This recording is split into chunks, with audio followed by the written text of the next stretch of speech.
At the farthest edge of town, where the roads begin to narrow and fade into dirt, there is a house that no one dares to approach.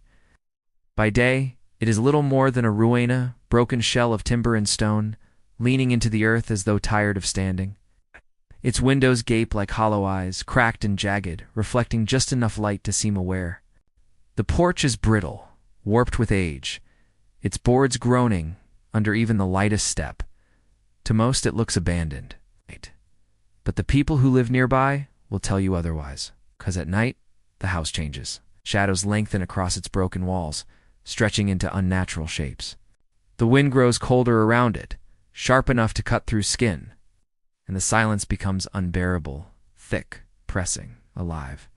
People who pass it on their way home quicken their steps, unable to shake the feeling that the house is watching them from the corner of the field. It doesn't matter if the windows are shattered or if the roof is collapsing.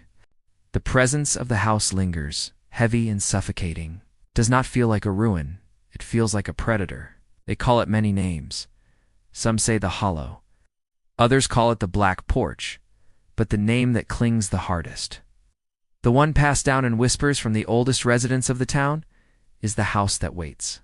No one knows when it was built.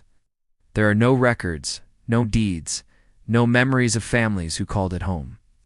It simply appeared in the town's history like a stain, always present, but never explained. The house has no story, and yet it has all the stories, because everyone who goes near it seems to carry something back. Children make dares about it, as children do. Touch the door. Knock 3 times. Look through the window. But most never make it past the porch. The air there is different, thicker, heavier, like it is clinging to their lungs. Some swear the boards beneath their feet vibrate faintly, as if the house is breathing. Others describe a sound, not quite a whisper and not quite a sigh, echoing from within the walls. And once, a boy claimed the door shifted on its own when he reached for it, opening just a fraction, like it had been waiting for him. He ran before it opened further. He never spoke about it again. Years later, a group of teenagers decided to prove the stories false. They came armed with cameras, lights, and bravado, determined to spend the night inside. They joked as they approached, their voices too loud, too forced, like laughter in a graveyard. When they pushed open the front door, a cloud of dust spilled out as though the house had exhaled after holding its breath for years. Inside, the air was colder, damp and heavy, clinging to their skin. Their flashlights caught glimpses of peeling wallpaper, sagging staircases, and rooms that seemed too large for the house's size. The walls pulsed faintly in the shadows, as though the house itself were alive. At first, they laughed. They called out to whatever spirit might be listening. They posed for their cameras. But as they went deeper, the laughter faded. The hallways seemed to stretch further than they should, bending into spaces that didn't exist from the outside. Doors appeared where there had been none before. Mirrors reflected angles that weren't real. And always behind the sound of their footsteps came another set, slower, heavier, just a beat behind. The silence inside was wrong. It wasn't the still silence of an abandoned place. It was the silence of something listening, watching, waiting. And then came the whisper. Soft at first, barely audible, but growing clearer as they pressed deeper into the house. One word, repeated again and again. Stay. When they uploaded the footage later, the truth was impossible to ignore. The video captured shadows moving where no one stood. A figure lingered at the end of a hallway, unmoving, watching them as they passed. The air seemed to distort, bending light in unnatural ways. And beneath their laughter, beneath their shouts and nervous jokes, the whisper was there, louder than before. Urgent, stay. That was their last video.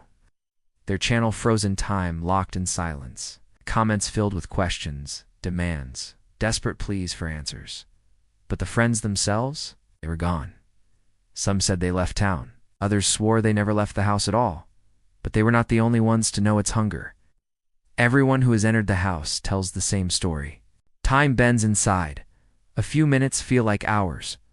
Hours collapse into seconds. People wander for what feels like days, only to stumble outside and find the moon unmoved, the clocks unchanged. Some do not return at all. The ones who do are marked forever, They dream of it. Endless hallways, doors that open into nothing.